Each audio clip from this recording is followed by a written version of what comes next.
Good day.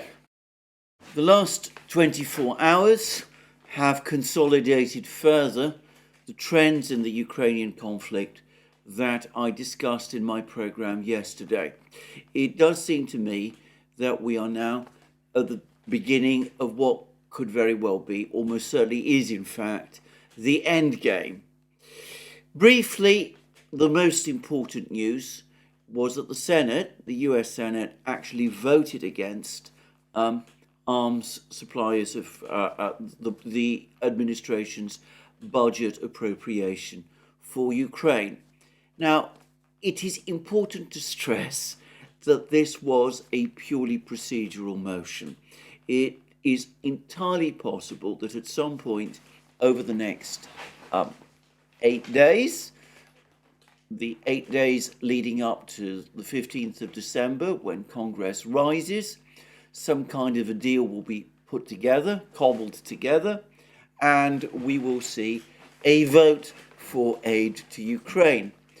But the very fact that there was a vote in the Senate not to move forward with a discussion about aid to Ukraine in itself, to my mind, makes it much more difficult now that for an actual agreement, an agreement for aid to be reached.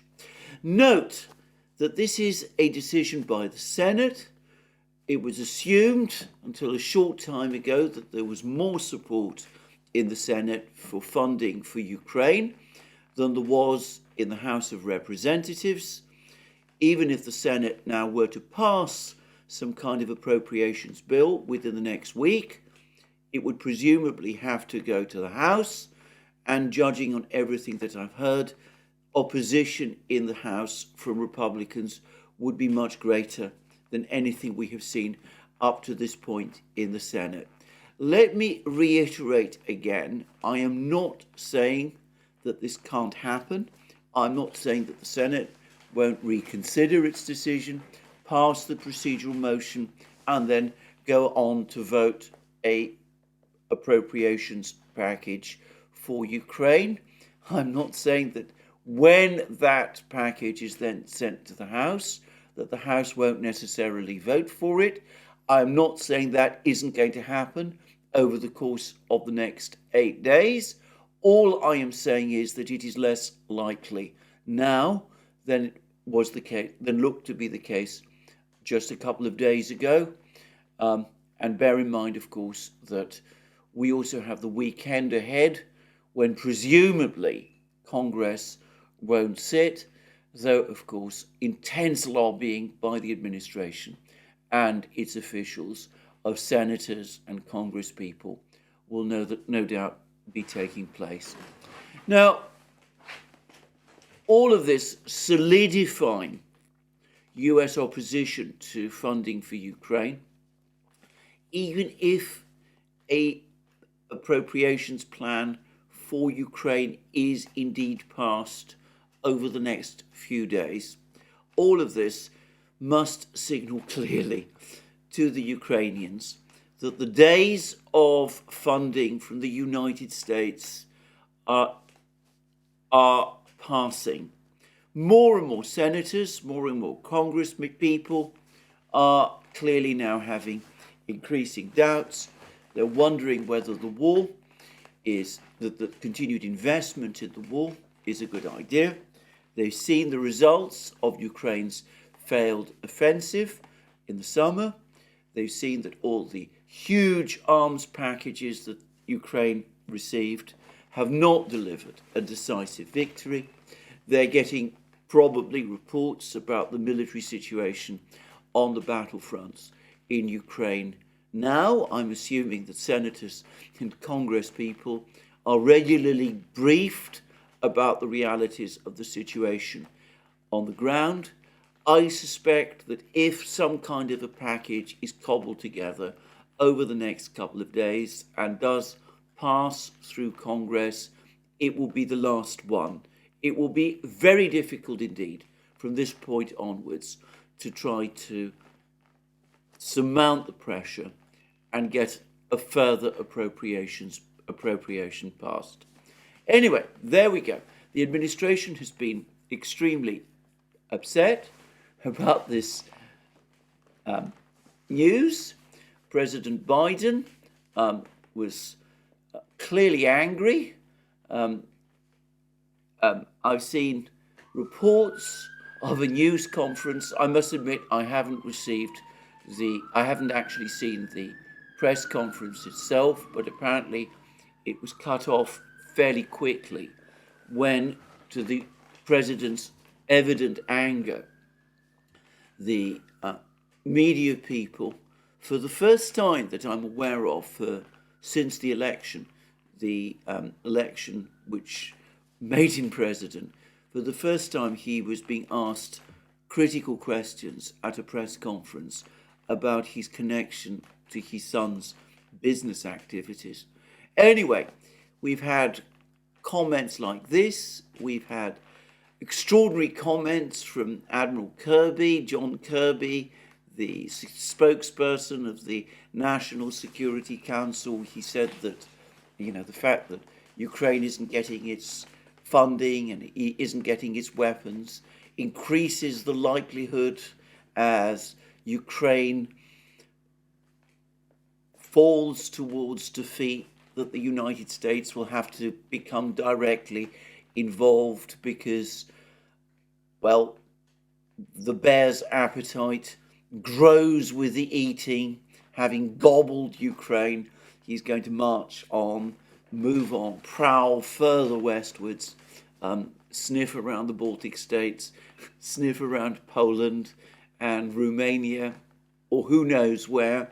And therefore, what the Republicans supposedly are doing by blocking aid to Ukraine increases the likelihood of the Americans themselves having to take on the bear, of American soldiers having to fight the Russians themselves. I should make it clear that when I use expressions like the bear, which I know Russians don't like, I'm characterizing the mentality of some of these American officials who have shown an astonishing disrespect towards the Russians and their people, and a complete failure to understand Russian concerns and Russian security, legitimate security worries, and who conjure up this image of the bear, as I believe they are actively doing at the moment, in order to try to make their profoundly wrong points. But anyway, that was John Kirby making these bizarre and extreme statements, which I suspect most Congress people are not going to be in any way influenced by. If we go back to that vote in the Senate, the single thing that struck me most about it is that though the two parties, the Republicans and the Democrats, voted on party lines, all the Republicans voted against this procedural motion, including Mitch McConnell, Lindsey Graham, and Mitt Romney. Though all the Republicans voted against the motion, and though all the Democrats voted against the motion, apart from Chuck Schumer himself, who voted for the motion, apparently because doing that will enable him in future to put before the Senate the same motion again. I'm not going to pretend I understand the procedural mechanics of this. I don't. But the other thing that struck me is that apparently a senator from Vermont, who is not technically a Democrat, but who's an independent, and who normally votes alongside the Democrats, well, on this vote, he chose to vote with the Republicans. Now, that leads me to think that the consensus for supporting Ukraine is not only breaking down, or has broken down, as between Democrats and Republicans, but that the doubts are now starting to spread beyond the Republicans and are starting to influence votes, thinking of people who would more usually consider themselves Democrats or politically on the left or on the centre left. And that might be, for Ukraine and its supporters, the most ominous sign of all. So anyway, that was the vote in the Senate. And can I just say, this is the first vote that I'm aware of in Congress in which Congress has actually voted by a majority against a administration request for funding and for support for Ukraine. And this against a backdrop of the administration saying that funding is almost exhausted, that there's only apparently $1.8 billion left to provide to Ukraine, where the latest funding package, or at least the latest weapons package that the United States cobbled together for Ukraine, apparently it's fairly limited. And, well, one way or the other, it does look as if there's been a clear and decisive shift in public mood, and that the Congress, at least, is starting to harden in its opposition to this, to continued open-ended support for this conflict.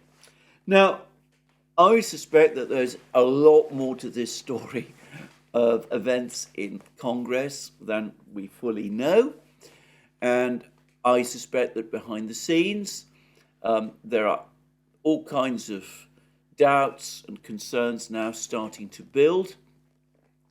And given the way that Congress works, I also suspect that one of the reasons why we see this shift in Congress is probably because some of Ukraine's most vociferous supporters and some of the people who have up to now been lobbying strongest for support for Ukraine are now cooling on the enterprise. I am not going to pretend here that I know the facts, but I wonder whether, for example, the arms industry's lobbyists, who I suspect, say, a year ago, were very keen to get spending packages for Ukraine past Congress so that they could get big contracts and appropriations for weapons deliveries to Ukraine, whether some of those people now have changed their stance. They've seen the Bradleys and the Leopard 2s burning on the Ukrainian steppes. They understand that Ukraine is going down. And I suspect beyond that, they're also increasingly embarrassed by their difficulty in supplying Ukraine and the administration with all the arms and equipment that the administration and the Ukrainians have been asking for. And I wonder whether that has caused some of the arms industry people to cool on this project and to say, well, we can't fulfill all of the demands that are being made of us. So rather than acknowledge that fact publicly, let's allow Congress to vote against it, which gets us politically and reputationally off the hook. I wonder whether some of that isn't going on as well. And I wonder also whether some people in the intelligence community, in the National Security Council, within the State Department perhaps, some of the uniformed people in the Pentagon, perhaps General Brown, whether they aren't all saying enough's enough. We've stripped NATO arsenals bare. We've stripped a lot of our own arsenals, at least down to a dangerous degree. We see that the world is becoming increasingly unstable. The moment has come to call a stop to all of this, and for that reason, whether those people aren't quietly happy, or at least relieved, that these packages, these spending packages, at least at the moment, that the administration is calling for, aren't going through. But I'm not going to pretend again that I have any inside knowledge about all of this, and I'm not going to labour this point. All I would say is that clearly in Washington, with this first ever vote against support for Ukraine, a pivotal point has been reached. And from this point on, it's hardly likely that Ukraine is going to continue to get the equipment, the supplies, the weapons, all of those things that it has been receiving in the past. And I want to just reiterate a point I made in my program yesterday. Anyone who thinks that the Europeans are going to step in and make up the difference for the United States are engaging in illusions, are resorting to further magical thinking. Not only does Europe lack the capacity to do that, the reality, again, is that without the United States leading the intervention in Ukraine, European governments, under pressure from their electorates, worried about the deteriorating economic situation in Europe, are going to become more skeptical about this Ukrainian enterprise themselves. They will know that Europe is incapable of making up the difference if the United States pulls away, and they too will want to start to distance themselves from a failing enterprise. Hungary and Slovakia are already openly, and have for some time, of course, in the case of Hungary, are now openly starting to talk against the Ukraine project. The president of Bulgaria has made his own feelings known. He's now vetoed an arms package for Ukraine by Bulgaria. It's likely the government in Bulgaria and the parliament will overrule his veto, but anyway, he's taken that step of vetoing an arms package. We see in the Netherlands, Wilders has just won an election. He's most unlikely to become prime minister, but the fact that he was able to do so well in an election in the Netherlands gives us a clear sense of the shifting winds in the Netherlands. And I suspect before long we're going to see cracks in Italy as well, where Meloni's stance of unqualified support for Ukraine is far from popular with many of her supporters and coalition partners. Last but not least, situation in Germany is now becoming extremely tense. I've discussed in previous programs the Constitutional Court's decision to outlaw spending devices constructed by Chancellor Scholz to keep spending going, despite the enormous budgetary pressures that have been building up. Apparently, there's now bitter arguments between the coalition, between the Social Democrats, the Greens, and the Free Democrats about how the hole in the budget is to be filled. All three of these parties are sticking to their respective positions, which contradict each other. Neither seems willing to shift. It seems that the coalition, the government coalition in Germany, is currently in deadlock. It's quite plausible that there will be no new spending or budget proposals to fill the hole made this year. It's quite likely that Germany will go into next year with new budget plans frozen. It's not impossible. But one way or the other, we have an increasingly dysfunctional and fractious coalition in Berlin. The AfD continues to be there. It continues to be Germany's strongest second party. And I can't help but think that the political mood, the political weather in Germany is also now gradually shifting against further aid for Ukraine. So there we are, a significant weakening of Western support, more calls now from people in the West for negotiations. And that brings me to an article that has just appeared in The Spectator.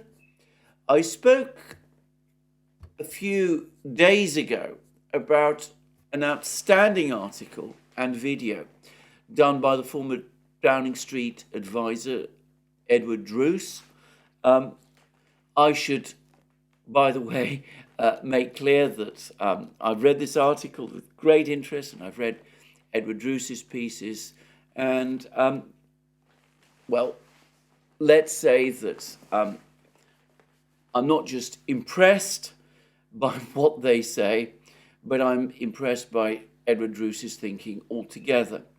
But anyway, Edward Druce not only went through the entire story in his video, of the Istanbul, the March-April 2022 negotiations between Ukraine and Russia, but he also wrote a piece which, as I said, I discussed last time, and which is there on Substack, and his Substack blog, discussing the omerta, the unwillingness of the British media to discuss those negotiations that took place last year, and which resulted in that agreement in Istanbul, to discuss it at all, to refer to it in any way whatsoever. And I said that this looked to me like omerta, and that I fully agreed with Edward Druce's view about this, which I found both concerning and astonishing. Well, possibly, in response to Edward Druce's video and his article, The Spectator, which in my opinion is far and away the best political affairs magazine published in Britain, has now suddenly published an article by Owen Matthews, somebody, by the way, who has a previous history of being, shall we say, extremely critical of President Putin and of his government. Anyway, Owen Matthews says that the Ukrainian war can only end in a peace deal. And this article, which I should say I disagree with nearly all the detail, but put that aside, but it concedes that negotiations are now not only necessary, but if you read it correctly, I think it basically says that negotiations are now all but inevitable. And it also rather grudgingly admits or recognizes the fact of the negotiations that took place last year. It even refers to Boris Johnson's famous visit to Kiev, but of course it continues to deny, incredibly to my mind, that Boris Johnson's message, the message that the Ukrainians were receiving from other Western governments, from the United States especially, played any role in their decision to backtrack on the agreement that was reached in Istanbul. As to that, I want to make it clear, I entirely disagree. But anyway, that we now see that even Britain's leading political affairs magazine, a magazine perhaps somewhat close to, it's similar in some ways to The Hill, a similar foreign politics magazine published in the United States. Anyway, even The Spectator is now publishing articles which concede that there have to be negotiations, effectively concedes that there have to be negotiations between the Ukrainians and the Russians, and that there has to be a peace deal. Now, in saying that, the article is hopelessly optimistic, in my opinion, as to what the outcome of those negotiations would be. I'm not even convinced that negotiations in the form that this article is talking about are even possible now. But given the collapse that we're now seeing in Western support, you're starting to see a grudging acceptance on the part of some people who were the most hardline before, that the only way out of this is to try to find some mechanism to agree to a deal with Putin. Now, I'm going to return to that in a moment. Now, even as that is taking place, there's stronger articles, one by Con Coughlin in the Daily Telegraph. He goes further than Owen Matthews in The Spectator. He is conceding the possibility, again in a very strange and convoluted way, that Putin, the Russians in Ukraine, are coming close to outright victory. And as to that, lots more information from the battlefronts. Now, the latest news points to the similar pattern of events that I've been discussing in earlier programs. It seems that in the Bakhmut area, the Russians now are conducting heavy artillery strikes on Bogdanovka, the village that lies beyond Khromovo, and there are reports that they're preparing to storm Bogdanovka. That's something that a battle that might take several days, by the way. It looks from the maps to be a rather big village. There's also reports from the Bakhmut area that the Russians are in the process of capturing some of the high ground around Klesheyevka. And if that happens, not only will the Russians consolidate fully control of Klesheyevka, which would pass fully under their control again, and the same presumably would be true of Andreevka, but again, it would put them in a position that they were in before the Ukrainian counterattacks in and around Bakhmut on the 10th of May. It would put them in a position where again they would be threatening to advance towards Chasov Yar from the south, from the southern flanks of Bakhmut. But of course, if they capture Bogdanovka, with news that they've also managed to cut various roads that the Ukrainians have been using to send supplies in this area, it looks as if the Russians would be able to advance towards Chasov Yar from two sides, both from the north of Bakhmut and from the south. And it's quite likely, I think, that once the situation in and around Bakhmut has been resolved, the Russians would want to push on and advance towards Chasov Yar, and we could be seeing a battle for Chasov Yar at some point within the next few weeks. And going elsewhere, in Avdeyevka, there's now been another video published by the soldiers of the 110th Brigade who are defending Avdeyevka itself. They complain bitterly about the fact that they haven't been rotated, that they're still expected to go on fighting in Avdeyevka. They say that they make demands that they be rotated out of Avdeyevka. They say that if that doesn't happen, they will go to Kiev themselves and protest directly to the Ukrainian authorities. And interestingly, they appear to be addressing some of their complaints to General Zaluzhny, the overall military commander. Now, when soldiers start talking about the need to be rotated, what they're really saying, so it seems to me, is that they need to be pulled out. There needs to be, in effect, a retreat from Avdeyevka.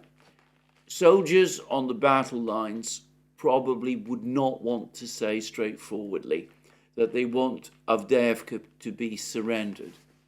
But it's difficult to see, given the closing vice around Avdeyevka, how a rotation, in other words, a replacement of one brigade, the 110th Brigade, by some other brigade, can realistically take place. The roads leading into Avdeyevka are now being heavily shelled and bombed by the Russians. Movements of large numbers of men and machines up and down those roads would be an incredibly complicated operation. Troops in Avdeyevka could presumably be pulled out of Avdeyevka. They could cross the fields, they might avoid the roads, they might be able to be evacuated in that sort of way. But I can't realistically see how a rotation operation could be carried out. And I'm assuming that the soldiers know that. So what they're in effect saying is that Avdeyevka itself should be given up because it has become undefendable, and that it's wrong to expect them to go on fighting for Avdeyevka in the way that they are doing. So, bleak news for the Ukrainians from Avdeyevka. By the way, earlier today, more reports of heavy fighting from the south, the Russians now advancing further out of the industrial zone that they captured a few days ago, pushing deeper into the area of the Avdeyevka perimeter, heavy bombing and shelling by the Russian military. And it seems that the weather has turned cold. There's now quite a lot of snow, which must make the conditions of the soldiers defending Avdeyevka harder still. And lastly, lots of bleak news for the Ukrainians from the Krinky area. From Krinky, this little village on the banks, the east bank of the Dnieper River, village where the Ukrainian Marines some months ago established their so-called bridgehead, a bridgehead which has turned out to be a trap. Russians have been relentlessly bombing this particular bridgehead. There's reports that the Russians can now launch, I believe, 2 precision-guided bombs per aircraft, where before they could only launch 1. So more bombs are falling on the bridgehead than ever before. Apparently, before long, it'll be 4 bombs, whereas instead of 2. Clearly, Russian technologies, military technologies, are developing all the time. But anyway, very, very heavy bombing of the Ukrainian bridgehead in Krinky.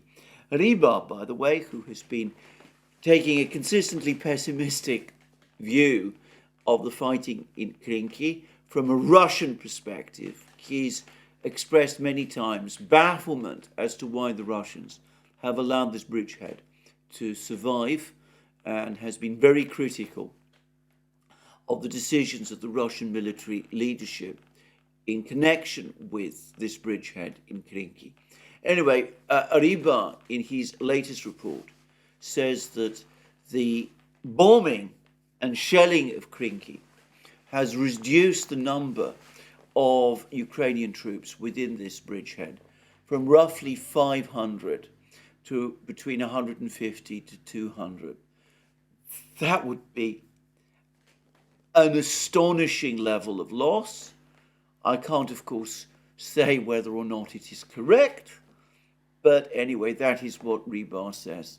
And the Russian Ministry of Defense is claiming that dozens more boats trying to move across the Dnieper towards Krinky, Ukrainian boats, sending in supplies, evacuating people from Krinky, rotating Ukrainian Marines to Krinky and from Krinky, that more of these boats have been sunk by the Russians.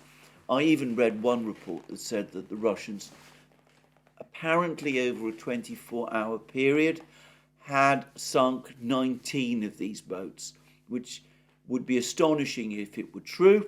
But again, I'm not absolutely sure that I have read that report correctly. But anyway, very bad news for the Ukrainians in Krinky. And to repeat a point made many times, point also made by Brian Beletic at the New Atlas, point made by others, Scott Ritter, for example, and also made by us on the Duran by my colleague and friend Alex Christoforou on his own channel.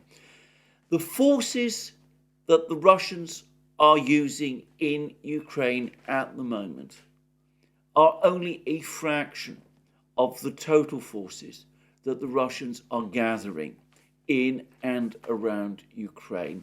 Ukraine is currently losing against what is increasingly a ever smaller fraction of the Russian military, as the Russian military steadily increases in size. When and if the Russians decide to commit more of their forces, then this gradual slow motion collapse, which we're seeing on the Ukrainian battle lines, will accelerate markedly, or so logically it seems to me. Now, I suspect the Ukrainians understand that. I suspect that Western governments are starting to understand that. And, well, that, of course, is driving many of their decisions. I am confident that it is the single most important factor that is determining the votes that we are seeing in Congress, for example, and it's also the reason why publications like The Spectator are now publishing, I have to say, overly optimistic articles about the need for talks between Russia and Ukraine.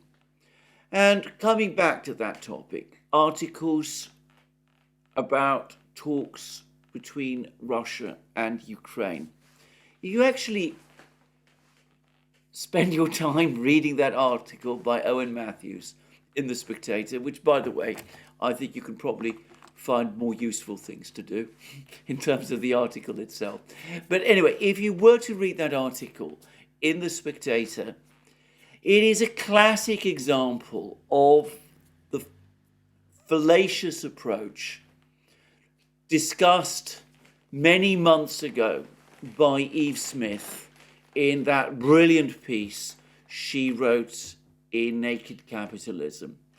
Because, as Eve Smith said, the problem with the West is that they spend an inordinate amount of time discussing and negotiating with each other about what they should do, and they don't think at all about what the Russians think and might choose to do. And Owen Matthews seems to take it for granted that if the Ukrainians simply came along and offered to negotiate with the Russians and agree to some kind of a freeze of the conflict, the Russians would agree. And as far as I can tell, all the discussions, all the debates that are taking place in the West are still about that, about converting the supposed stalemate into a freeze. Anyway, Westerners, Western governments, Western commentators, perhaps the Ukrainians also, all talking about this, about broaching to the Russians ideas for a freeze, and ignoring the fact that the Russians have already made it clear that they are not interested in that idea. And why would they be? Why would they agree to negotiate for a freeze when their forces are advancing on the battlefronts and when they are carrying out successfully this grinding attrition on Ukraine? Why would they negotiate just for a freeze when they are in an increasingly strong position to achieve their greater political objectives? Now, I suspect that to the extent that there's any understanding of this fact, you won't find it in Washington or London or Berlin or Brussels or even Paris. You're more likely to find it actually among some people in Kiev. The Ukrainians know perfectly well, or at least some Ukrainians know perfectly well, that if they were to open negotiations with the Russians would not be talking about a freeze. They would be talking about other things that go far beyond a freeze, things like not only neutral status for Ukraine, but ultimately a settlement of the whole conflict in Ukraine, which ultimately brings the whole of Ukraine, save for its western fringe, Galicia and Lviv, all of the rest of it, back into the Ruski Mir, either in the form of an independent state, but one very closely attached and allied to Russia, or perhaps in an even more truncated form than that. And I suspect that one of the reasons why the Ukrainians now are so unwilling to engage the Russians in negotiations is because they understand this. Having said that, the Ukrainians also know that the war is heading towards defeat, that they are unable to fight the Russians and to win against them, that their forces are being ground down. And of course, they're aware of what's going on in the United States.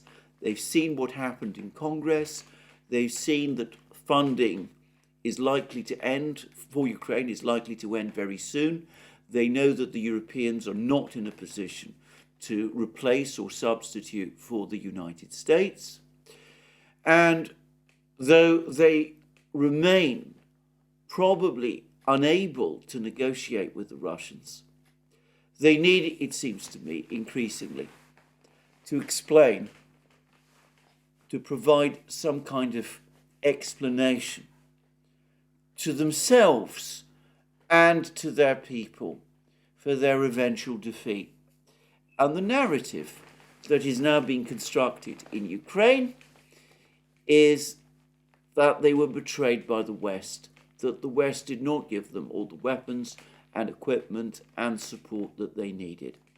And it is now clear that various Ukrainian officials are working increasingly towards that end, towards constructing, if you like, that betrayal narrative. Ukraine betrayed by the West, that the West didn't supply Ukraine with all that it needed in order to win the war.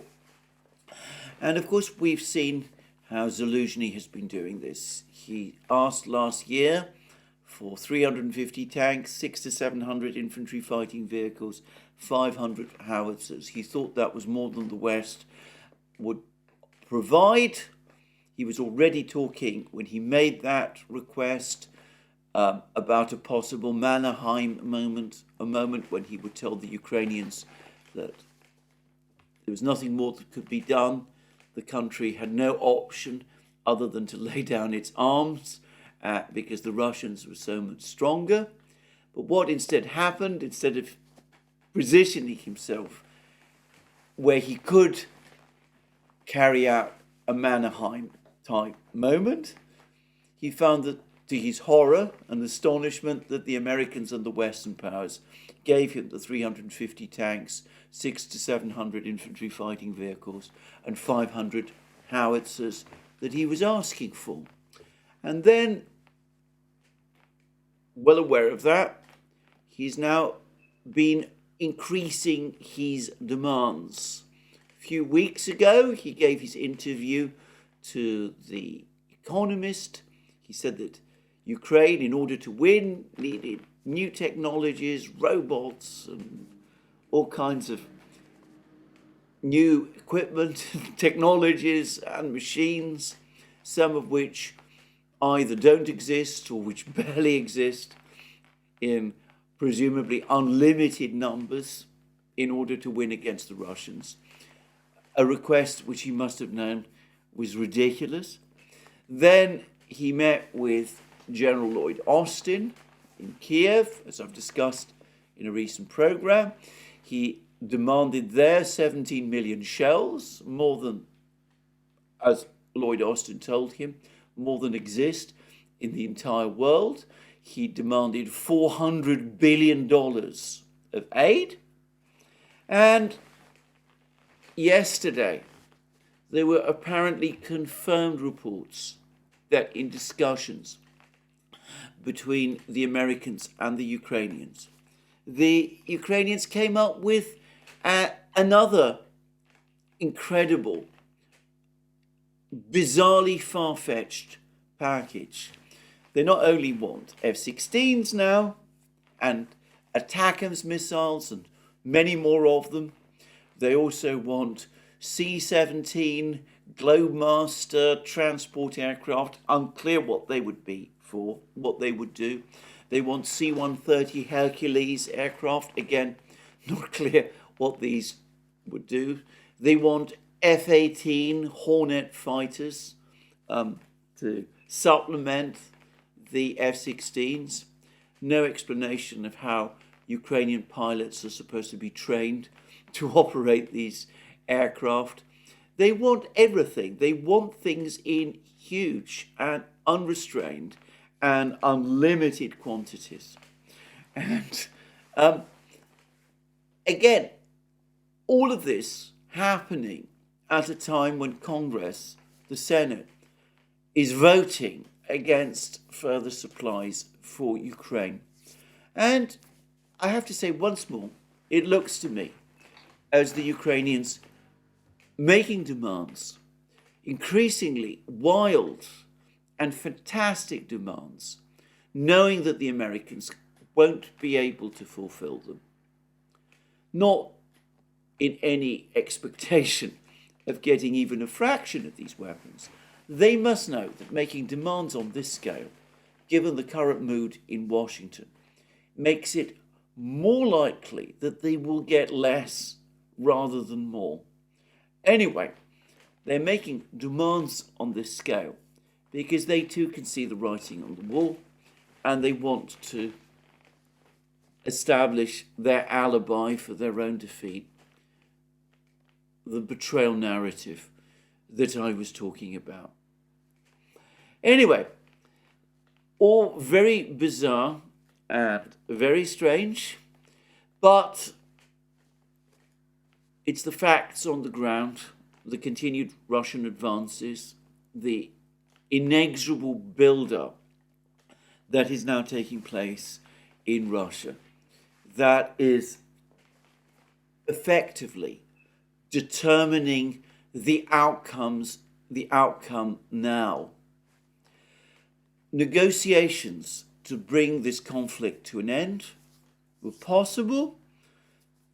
Last year, they came within a millimetre of success in Istanbul in March of last year. They could have been successfully revived in the autumn of last year, or perhaps the winter.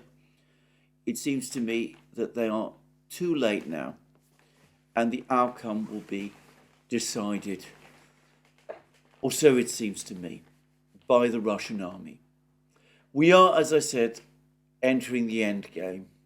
The vote in the Senate all but confirms it.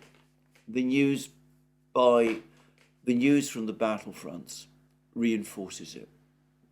And the fact that we are entering the end game in Ukraine is highlighted by certain events on the diplomatic front. Now, Vladimir Putin has just been visiting the Arabian Peninsula, and the pictures, the film that has come out of his visits to the United Arab Emirates and to Saudi Arabia are astonishing. The show the Emiratis put on to receive him is, and I hope I'm not going to offend anybody if I say this, it was straight out of a Cecil B. DeMille epic. You had his motorcade trundling along this enormous, magnificent, empty highway. There were ceremonial troops on each side, some on horseback, some on camelback. There was troops lined up as his motorcade passed by. There was bands. There was, I think, a 21-gun salute. He was being received as a conquering emperor.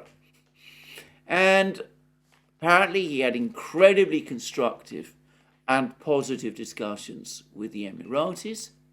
And then he went on from Abu Dhabi. He went to Riyadh.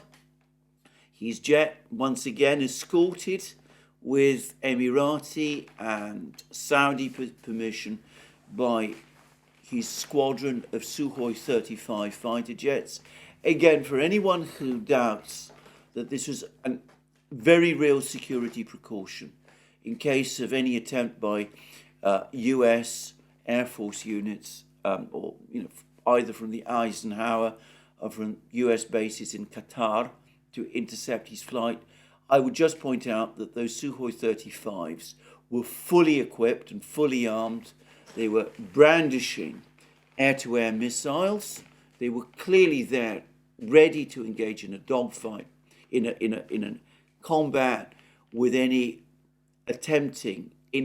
American jets that might conceivably try an interception. Anyway, Putin, escorted by these Sukhoi 35s, flew on to Riyadh. He arrives in Riyadh. He's received at the airport by none other than King Salman himself. King Salman, said to be not in best health, and anyway, he's an elderly man, 88 years old. I have to say, the pictures that I saw of him, to me, suggested that he was in a somewhat more vigorous condition than some of the reports have claimed. But anyway, that was how it looked to me. Anyway, he's received by King Salman. He's then met by MBS himself. He and MBS have this meeting. He's presented to MBS's negotiating team, which is enormous. And there's pictures of MBS and Putin talking together, smiling, looking like the best of friends. Now, the most interesting thing about this visit, apart from all the theatre and ceremonies, and I should say that I believe that the Emiratis and the Saudis will have coordinated together. So this huge reception, this, the soldiers on the camels and the bands and all of that in Abu Dhabi were in effect intended to provide Putin with the sense of the welcome, not just to the Emirates, but to the entire Arabian Peninsula. But anyway, the meeting in Riyadh, the most interesting thing for me was that when Putin was introduced to the Saudi delegation, he introduced MBS to the Russian delegation, and it was striking who was there. Now, I've seen reports that Lavrov was there, and that is confirmed by the Kremlin readouts. So was Kirill Dmitriev, who is the head of Russia's investment fund. You would expect him to be there, given that the Russians will want the Saudis and the Emiratis to invest in Russia. But Oreshkin and Ushakov, respectively Putin's economics and foreign affairs advisors, were there. So was Manturov, his industry minister. So was Belousov, the deputy prime minister in overall charge of the economy. So was the head of Rosatom, person who builds nuclear power stations. One wonders what all that was about. So interestingly, most interestingly, was Ramzan Kadyrov, the head of the Chechen government, and of course one of the people who has been organizing the Chechen forces that have been sent to fight in Ukraine. And Kadyrov's presence is most interesting, and it did make me wonder whether Kadyrov, along with the many other things he's been doing over the last few years, whether he might not have had another more private role, which we don't know about, which is to act as an intermediary between the Russians and the Saudis in particular. I say that because when Kadyrov and MBS greeted each other, it was fairly obvious to me that they know each other quite well already. They seemed very pleased to see each other, and it would not surprise me, personally, if Kadyrov has been performing an important diplomatic role, one that we don't know about.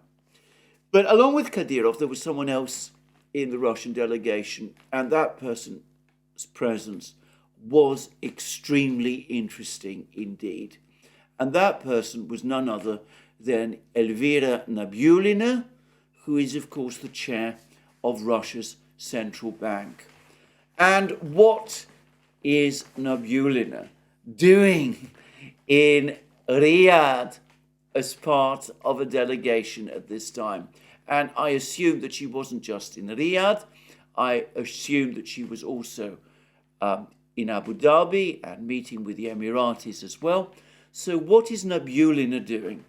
Now, I can't help but think that with Saudi Arabia and the UAE soon to join the BRICS, Nabiullina is there to discuss financial matters, to discuss construction of the new finance and payment system that the BRICS states are constructing with the Saudis and with the Emiratis, and that she'll be meeting with Saudi and Emirati financial officials. All of this, of course, heavily linked to the oil trade, and importantly, we have seen from public agreements that were made over the course of these discussions. There's been a joint statement by the Russians and the Saudis, and a joint statement by the Russians and the Emiratis as a result of this visit, that they're all saying that, they're going to forge an ever closer relationship with, of course, the oil trade center stage. So, an extraordinarily confident performance Saudis and the Emiratis clearly receiving Putin in this way, because they don't just see him as a friend, which they clearly do, but because they too are reading the signs from Ukraine and they're seeing him as a winner. As I said, his reception in Abu Dhabi especially had about it the look of a triumphant reception. The contrast with Zelensky's disastrous reception at the meeting of the Arab League in Riyadh a few months ago, almost painful by comparison. And clearly, the new pieces in the BRICS architecture, the BRICS financial architecture, some more of the pieces are being put in place. People who are in denial about this, I think, should just see what is actually happening, what all of these various countries are talking about with each other. And whilst I'm on the subject of the new financial architecture, I understand that Cuba has now completed the arrangements to start processing meal cards for Russian tourists who go to Cuba. And I wonder whether before long we won't see Cuba interconnected with the Russian and Chinese interbank messaging systems. And who knows, conceivably, it's not impossible, we might start to see Cuban banks starting to issue cards of their own, linked maybe to the Mir card in some way, or to the Union Pay card from China, revolutionizing the financial system in Cuba and putting Cuba finally, perhaps, on a growth trajectory which it hasn't been on for many years. Anyway, just saying. Anyway, what a contrast all this is to the paralysis in the United States. And here I am going to briefly turn to another topic which brings us back to the conflict in the Middle East. Now, there has been a great deal of discussion in the American media recently about the fact that over the course of the last few weeks, there have been a series of attacks on commerce in the Red Sea by Houthi militia. And it seems that the USS Carney, a USS destroyer, got involved in all of this in some form. Anyway, there has now been a scorching article about this in National Review.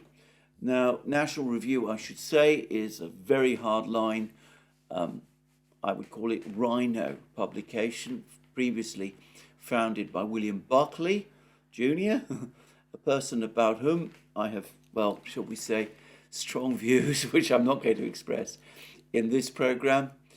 But anyway, the point is that this article takes an extremely strong line. This publication, National Review, takes an extremely strong line, essentially neocon line, on every aspect of US foreign policy. It is militantly in support for Ukraine, for example. But coming to this particular article, it references a report by Laura Seligman and Alexander Ward in Politico. It discusses a report by the Associated Press about these attacks on on shipping in the Red Sea, on commercial shipping in the Red Sea. It talks about the involvement of the USS Khani. Then it makes some absolutely astonishing claims, and these it takes, by the way, from Politico. It says that this is National Review. Accordingly, the Pentagon has drawn up plans for a potential response to the attacks on commercial shipping and attacks on the USS Carney. But the president has not seen those plans because the functionaries subordinate to the president are afraid of what Joe Biden might do with them. And Politico, now they quote Politico, in multiple high-level meetings this week, the Pentagon has neither briefed President Joe Biden on options to strike Houthi targets, nor recommended that he do so, two officials said. All were granted anonymity to detail sensitive internal deliberations. Senior officials across the government are also worried that a major strike on Houthi positions could derail progress on the Middle East conflict. US and UN-led efforts to broker another ceasefire between Saudi forces and militants in Yemen, according to a fifth US official. And the National Review is furious about this. They say that the president, having been essentially cut out of discussions, is failing to exercise proper control over the administration. And as you would expect from National Review, essentially what they want is a full-on US massive retaliation against the Houthis, even if this involves a potential conflict with Iran.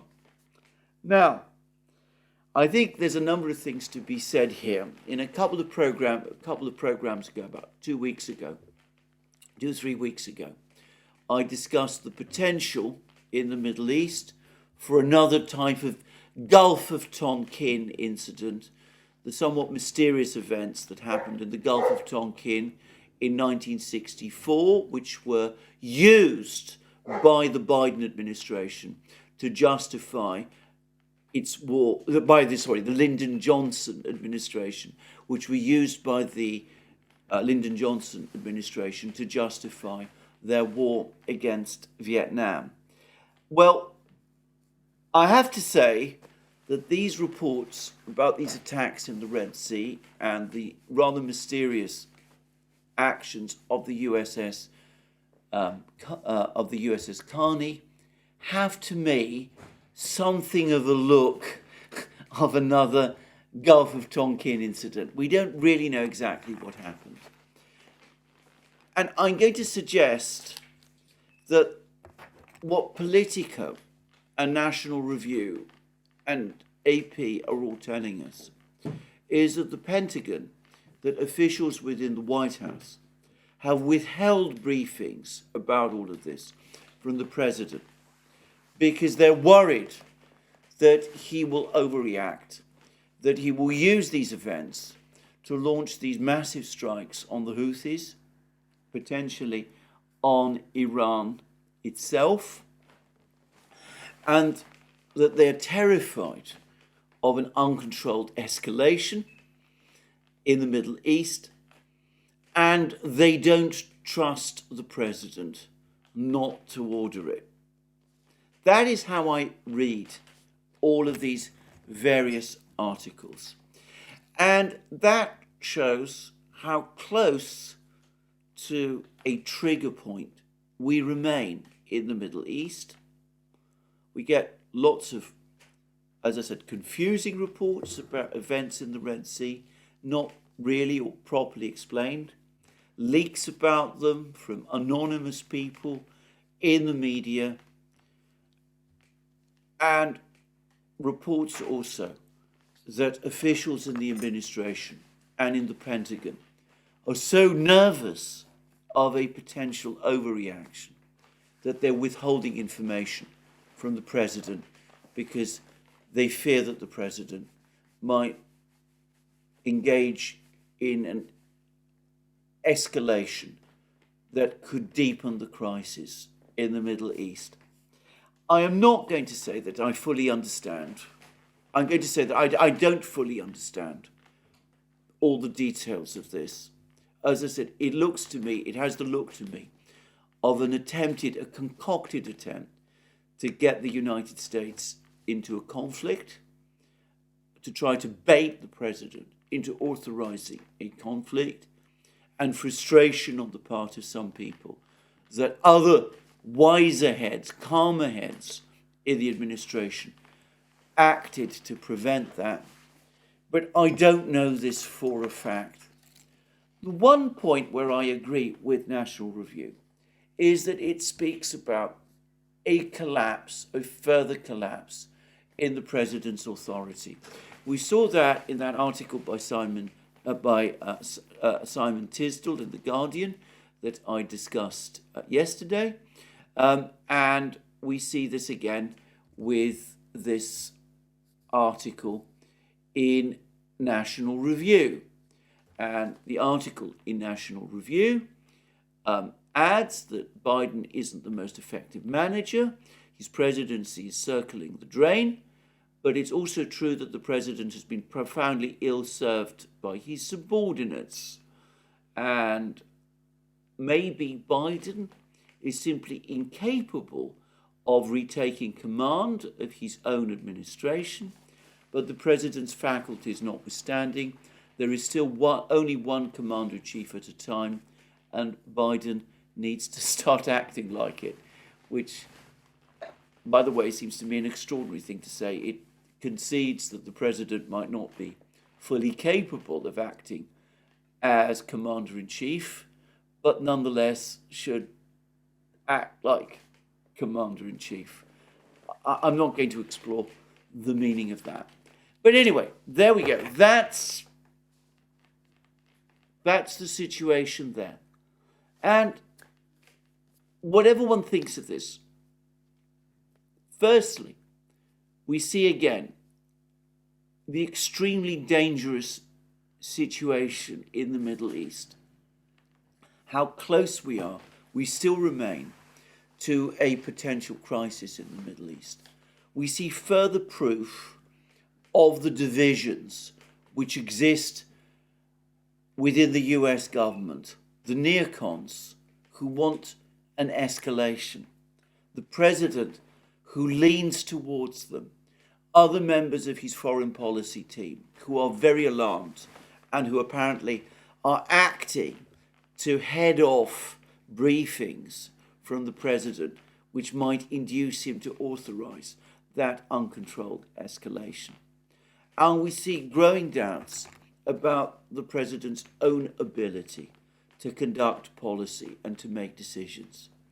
All of this, contrasts all of that with Putin, comes to the UAE, goes on to Riyadh, conducts all these complex and important negotiations with the Arab states, the Gulf, the Arab monarchies. He's now returning to Moscow. He's given another speech on his return, and important speech, by the way, on domestic issues. And then straight out of that speech, he's now going to be meeting with none other than the president of Iran, President Ebrahim Raisi, who's also coming to Moscow with a huge delegation.